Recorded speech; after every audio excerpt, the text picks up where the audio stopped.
ان کا پیچھا کرنے سے ہارے دل ہو کر بیٹھ نہ جاؤ، یعنی سستی نہ دکھاؤ۔ اگر تمہیں بے آرامی ہوتی ہے، تکلیف ہوتی ہے، پریشانی ہوتی ہے، تو انہیں بھی تو تمہاری طرح بے آرامی، تکلیف، پریشانی ہوتی ہے جیسا کہ تمہیں تکلیف ہوتی ہے۔ لیکن ایک بات یاد رکھو، اللہ تعالیٰ سے تم وہ امیدیں رکھتے ہو جو امیدیں انہیں نہیں ہیں، اور اللہ تعالیٰ خوب جاننے والا اور حکمت والا ہے۔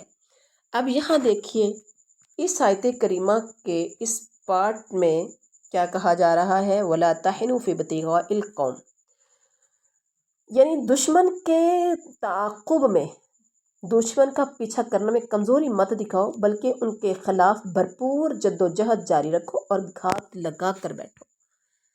اور اس کے بعد اگر تمہیں بے آرامی ہوتی ہے تو پھر انہیں بھی تو محسوس ہوتی ہے جیسا کہ تمہیں ہوتی ہے، یعنی زخم تو تمہیں بھی اور انہیں بھی، دونوں کو پہنچے ہیں، لیکن ان زخموں پر تمہیں اللہ تعالیٰ سے اجر کی امید ہے، لیکن وہ اس کی امید نہیں رکھتے، کافر ہے تو اس کا اللہ کی ذات پر یقین نہیں ہے، نہ اسے اجر ملے گا، نہ ثواب ملے گا، نہ وہ شہادت کا رتبہ پائے گا، کیونکہ وہ لڑ رہا ہوتا ہے اپنی ذات کی خاطر، دنیا داری کی خاطر، اس کے اللہ کی ذات پر یقین نہیں ہے۔ جبکہ اس کے برعکس ایک مسلمان، ایک مومن بندہ، لا الہ الا اللہ محمد رسول اللہ پڑھنے والا، اس کا اللہ کے اوپر یقین ہوتا ہے اور وہ لڑ رہا ہوتا ہے تو اللہ کی ذات کی خاطر، اور جس ذات کی خاطر لڑ رہا ہوتا ہے اس سے اس کی بڑی امیدیں ہوتی ہیں، کیونکہ وہ ذات اگر یہ بچ جاتا ہے تو غازی بن کر آتا ہے، اگر یہ شہید ہو جاتا ہے، مر جاتا ہے، تو یہ شہادت کی موت پا لیتا ہے۔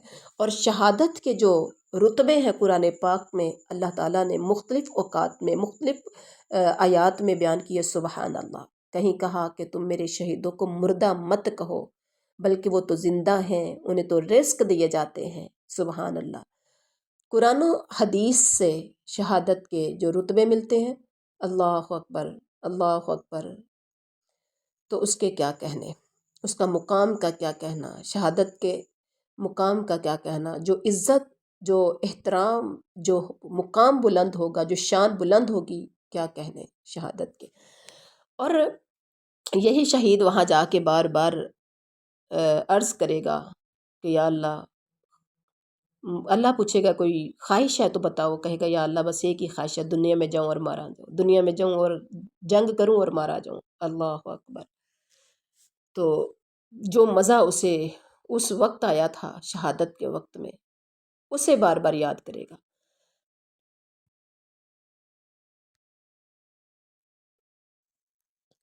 کہ وکان اللہ علیمًا حکیمہ، اور اللہ تعالیٰ جاننے والا، حکمت والا ہے۔ اللہ کی نظریں انسان کے دل پر بھی اٹھتی ہیں، انسان کے اعمال پر بھی اٹھتی ہیں۔ اللہ جانتا ہے بندہ کیا چاہتا ہے اور کس سے امیدیں لگاتا ہے، اور اللہ کی ذات بندے کے دل سے، دل کے احوال سے واقف ہے۔ انہ علیم بذات الصدور، ہمیں اللہ سے اچھی امید لگانی چاہیے۔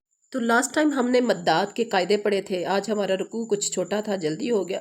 مدات کے قاعدے ہم نے کل بھی پڑھے تھے پچھلے سبق نمبر 90 میں، اور کافی 6-7 اسباق ہو گئے جس میں مدات کی قواعد سٹارٹ ہیں، اور امید ہے اللہ کے گھر میں کہ آپ سب کو مدات کی سمجھ آ گئی ہوگی۔ کائنڈلی کمنٹ باکس میں بتا دیا کریں کہ آپ کو سمجھ آ رہی ہے یا کسی اور طریقے سے سمجھا دیا جائے، جزاکم اللہ خیر۔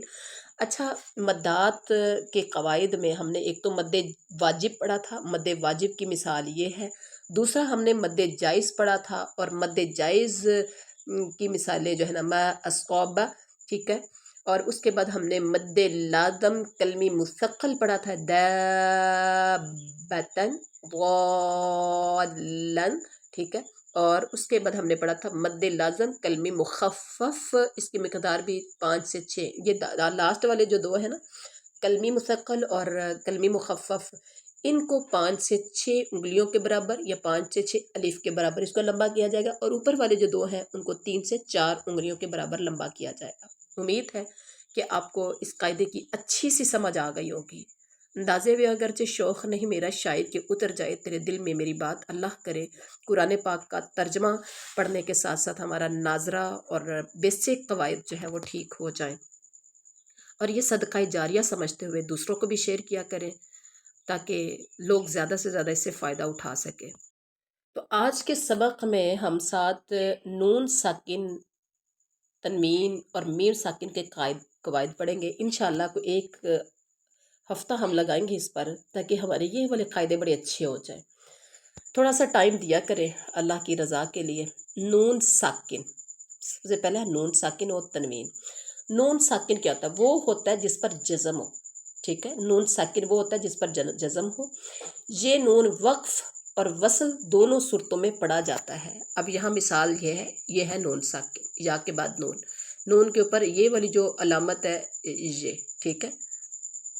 کہیں یہ بھی ہوتی ہے، ٹھیک ہے؟ تو یہ جزم کی علامت ہے، یہ جزم ہے۔ اور تنوین، تنوین کیا ہوتا ہے؟ یہاں پر آپ نے پڑھا نون ساکن و تنوین۔ تنوین کہتے ہیں دو زبر، دو زیر، دو پیش، اس کو تنوین کہتے ہیں۔ نون تنوین ہمیشہ کلمے کے آخر میں آتا ہے، ذہن میں رکھے گا۔ جیسے یہاں پر دیکھیں من ہادن کے نیچے دو زیر، ہمیشہ دو زبر، دو زیر، دو پیش ہمیشہ کلمے کے آخر میں آئے گا۔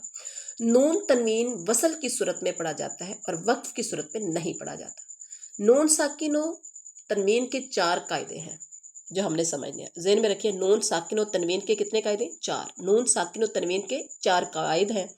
نمبر 1 اظہار ہے، نمبر 2 ادغام ہے، نمبر 3 اقلاب ہے، نمبر 4 اخفا ہے۔ اور سب سے پہلے ہم اظہار کا قاعدہ پڑھیں گے۔ اظہار نون ساکن و تنوین کو بغیر غنہ کے پڑھنا۔ اظہار ظہر میں سے ہے، ظہر کا مطلب ہوتا ہے ظاہر کرنا، ایسا ہی ہے نا؟ اظہار ظہر میں سے ہے، مطلب کہ ہم کہتے ہیں نا یہ ظاہری طور پر ایسا ہوا، یا ہم کہتے ہیں کہ یہ ظاہری نماز ہے، اس کو جہری بھی کہتے ہیں، ظاہری بھی کہتے ہیں، ٹھیک ہے؟ ظاہر کہتے ہیں واضح کر کے پڑھنا، ٹھیک ہے؟ ہم کہتے ہیں ظاہر بات ہے یہ، یعنی پتہ ہے یہ، ٹھیک ہے؟ کچھ چھپی ڈکی تو ہے نہیں، ڈکی چھپی تو ہے نہیں، ظاہری بات ہے۔ تو اظہار ظہر میں سے ہے، جس کو کہتے ہیں واضح کرنا، اظہار کرنا۔ نون ساکن یا تنوین کے بعد، نون ساکن یہ والا اور تنوین کے بعد، تنوین دو زبر، دو زیر، دو پیش کے بعد اگر حمزہ ہا، عین ہا، غین خا میں سے کوئی حرف آئے تو وہاں اظہار ہوگا، یعنی غنہ نہیں ہوگا۔ ان 6 حروف کو حروف حلقی کہتے ہیں۔ حروف حلقی میں سے نون ساکن یا تنوین کے بعد، نون ساکن یا تنوین کے بعد حروف حلقی میں سے کوئی حرف بعد میں آ جائے، نون ساکن یا تنوین کے بعد حروف حلقی یعنی جو 6 ہیں ان میں سے کوئی آ جائے بعد میں، تو وہاں غنہ نہیں ہوگا بلکہ اظہار ہوگا، ظاہر کر کے پڑھیں گے، ٹھیک ہو گیا؟ مثال کے طور پر یا زبر نون ین، اب دیکھو نون کو ہم کیا کر رہے ہیں؟ ظاہر کر رہے ہیں۔ یا زبر نون ین، ین حمزہ زبر واو او، ین او، نون زبر نا، ین اون، ین اون۔ اب دیکھو ین، نون کو ظاہر کر کے پڑھا جا رہا ہے، ین کیونکہ آگے حمزہ آ گیا۔ اس کے بعد یا زبر نون ین، ہا زبر واو ہو، ین ہو، نون کو یہاں بھی ظاہر کیا جا رہا ہے، ین ہو، نون زبر نا، ین ہو نا۔ یا زبر نون ین، عین زیر عی، کیونکہ عین آ گیا، پہلے حمزہ کی مثال تھی، پھر ہا کی آئی، اب عین کی مثال آ گئی۔ نون ساکن کے بعد جب عین ہو، ٹھیک ہے، تو یہ حروف حلقی میں سے ہے، حمزہ ہا، عین ہا، غین خا، ینعق۔ اسی طرح سے ینحتون، ہا آ گیا، نون ساکن کے بعد ہا ہے، ینحتون، آگے ہے نون ساکن کے بعد غین ہے، فسینغون، فسینغی، یوں نہیں پڑھیں گے، ینغون۔ اگر نون ساکن کے بعد خا ہے، المنخنقۃ، المنخنقۃ، حمزہ آ گیا، من آمن، ٹھیک ہے؟ اب اس کے بعد دیکھیے دو زبر، دو زیر، دو پیش کا جو کہا، اس کی مثال دیکھیے۔ دو زبر ہے، ٹھیک ہے، یہ اس کو دو زبر کو کیا بولتے ہیں؟ تنوین بولتے ہیں۔ دو زبر کے بعد حمزہ آ گیا، عذابن علیما، بن پڑھیں گے، بن بن بن، اظہار۔ نوحن ہدینا، ہا آ گیا ہے، نوحن قرآنا عجبا قرضا حسنا میثاقا غلیظا نارا خالدا عذاب علیم جروف ہار. ٹھیک ہے، یہ ہے اظہار کر کے پڑھنا. امید ہے کہ آپ کو سمجھ آ گئی ہوگی. سبحان ربک رب العزت عما یصفون وسلام علی المرسلین والحمد للہ رب العالمین.